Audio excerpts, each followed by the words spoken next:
नमस्कार मित्रांनो, 2025च्या केंद्रीय अर्थसंकल्पात महाराष्ट्राला काय मिळालं? करमुक्ती, मेट्रो प्रकल्प, ऊर्जा मिशन, युवकासाठी संधी, हे सर्व काही आपण या आजच्या व्हिडिओमध्ये बघणार आहे. केंद्रीय अर्थसंकल्पात 12 लाख रुपयापर्यंत उत्पन्न करमुक्त झालं. मध्यमवर्गीयांना 80,000 रुपये सूट. ज्येष्ठ नागरिकासाठी TDS मर्यादा 1 लाख केली. कॅन्सर औषधे आणि मोबाईल स्वस्त होणार. हे सर्व निर्णय कोणाला फायद्याचे हे आज आपण या व्हिडिओमध्ये बघणार आहे. तत्पूर्वी जर चॅनलवर नवीन असाल तर चॅनलला सबस्क्राईब करा व व्हिडिओला लाईक करा. चला तर व्हिडिओ सुरू करूया. केंद्रीय अर्थमंत्री निर्मला सीतारामन यांनी अर्थसंकल्पात 12 लाख रुपयापर्यंत उत्पन्न करमुक्त करून मध्यमवर्गीयांना, देशवासियांना मोठी भेट दिली आहे. अर्थसंकल्पातील नव्या कर रचनेमुळे 12 लाख उत्पन्न असलेल्या करदात्यांना 80,000ची सूट दिल्याने त्यांना 100% करमाफी मिळणार आहे. 18 लाख उत्पन्नधारकांना 70,000चा फायदा होणार आहे. 25 लाख उत्पन्न असलेल्यांचा कर 1,25,000 कमी होणार आहे. ज्येष्ठ नागरिकासाठी TDS मर्यादा 50,000वरून 1 लाख करण्याचा निर्णयही स्वागतार्ह आहे. कॅन्सर आणि इतर गंभीर आजारावरील 36 जीवनावश्यक औषधावरील सीमाशुल्क संपूर्ण माफ केल्याने ही औषधे स्वस्त होणार आहेत.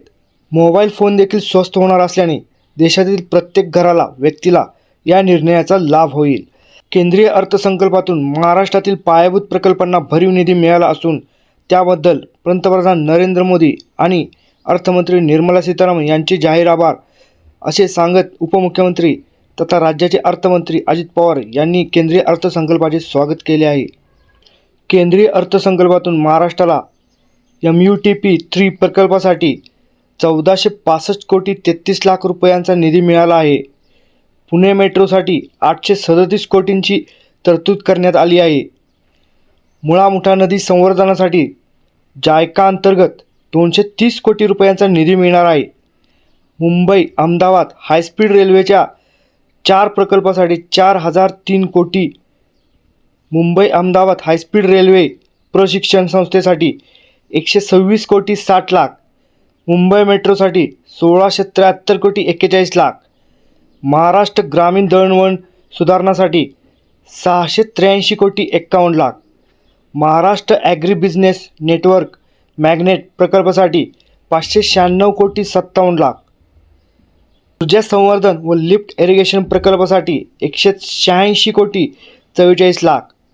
इंटिग्रेटेड ग्रीन अर्बन मोबिलिटी प्रकल्प मुंबईसाठी 652 कोटी 52 लाख.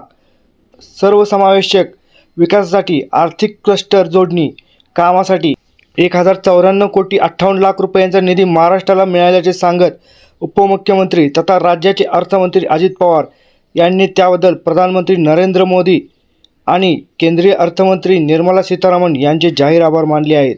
अर्थसंकल्पावर प्रतिक्रिया देताना उपमुख्यमंत्री अजित पवार म्हणाले की देशातील शेतकरी, कष्टकरी, व्यापारी, उद्योजक, महिला, युवक, विद्यार्थी, सर्वसामान्य माणूस केंद्रबिंदू मानून सादर केलेल्या अर्थसंकल्पातून देशातल्या प्रत्येक व्यक्तीला विकासाची संधी, प्रत्येक समाज घटकाला बळ मिळणार आहे. देशाला आर्थिक महासत्ता आणि विकसित राष्ट्र बनवण्याच्या वाटेवर नेणारा हा अर्थसंकल्प आहे. यातून महाराष्ट्राच्या पायाभूत विकासाला बळ मिळणार आहे. अर्थसंकल्पात विविध वस्तू सेवावरील 7 प्रकारचे शुल्क हटवण्याचा निर्णय घेण्यात आला आहे. त्यामुळे त्या वस्तू सेवा स्वस्त होतील. देशात तयार होणारे कपडे, चामड्याच्या वस्तू, मत्स्योत्पादनावरील शुल्क कमी झाल्याने महाराष्ट्राला त्याचा फायदा होईल, असा विश्वास उपमुख्यमंत्री तथा अर्थमंत्री अजित पवार यांनी व्यक्त केला. अर्थसंकल्पात शेती, आरोग्य, रोजगार, लघु आणि मध्यम उद्योग, निर्यात, गुंतवणूक, ऊर्जा, नागरिकीकरण, खाणकाम, अर्थ, कर आदी क्षेत्रांना प्राधान्य देण्यात आले आहे. शेतकरी, महिला, युवक, गरीब वर्गासाठी विविध योजनांची घोषणा केली आहे. महिलांसाठी कौशल्य विकास प्राधान्याचा विषय आहे.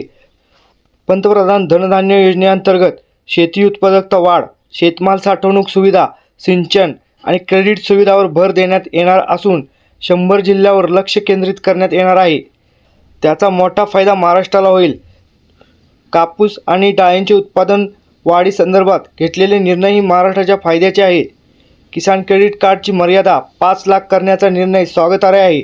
देशाला जगाचे फूड बास्केट बनवण्यात महाराष्ट्राची भूमिका प्रमुख असेल, असेही उपमुख्यमंत्री अजित पवार म्हणाले. महाराष्ट्र हे शिक्षण, उच्च आणि तंत्र शिक्षणाच्या क्षेत्रात अग्रेसर राज्य आहे. सरकारी शाळांमध्ये 5 लाख अटल टिंकरिंग लॅब स्थापन करणे, शाळा आणि आरोग्य केंद्रांना ब्रॉडबँड सुविधा पुरवणे, भारतीय भाषांमध्ये पुस्तके उपलब्ध करून देणे, IIT-मधील तसेच मेडिकल कॉलेजमधील विद्यार्थी संख्या आणि सुविधा वाढवण्याचा फायदा राज्यातील युवकांना निश्चितपणे होईल. ऑनलाईन गिग वर्कर्ससाठी ओळखपत्र तयार करून त्यांना ई-श्रम पोर्टलवर नोंदणी करण्याचा निर्णय महत्त्वाचा असून सुमारे 1 कोटी गिग वर्कर्सना PM जन आरोग्य योजनेअंतर्गत आरोग्य सेवा पुरवण्यात येणार आहे. हे सर्व निर्णय विद्यार्थी, युवक, समाजातील सामान्य घटकांना केंद्रस्थानी ठेवून घेण्यात आले आहेत.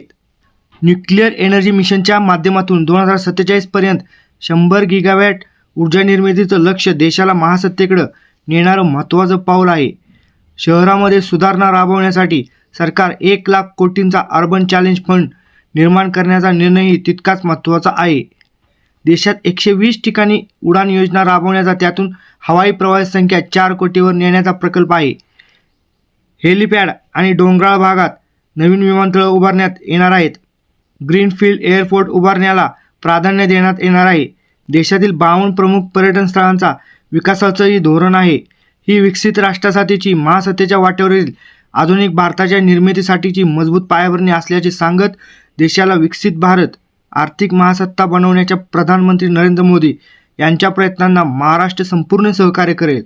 प्रधानमंत्र्यांच्या स्वप्नपूर्तीसाठी महाराष्ट्र संपूर्ण योगदान देईल असा विश्वासही त्यांनी अर्थसंकल्पावर प्रतिक्रिया देताना व्यक्त केला. तर असे हे 2025-26चं बजेट होतं आणि यामध्ये महाराष्ट्राला काय मिळालं हे आता आपण या व्हिडिओमध्ये बघितलं आहे. तर अशाच नवनवीन अपडेटसाठी चॅनेलला सबस्क्राईब करा, व्हिडिओला लाईक करा. धन्यवाद.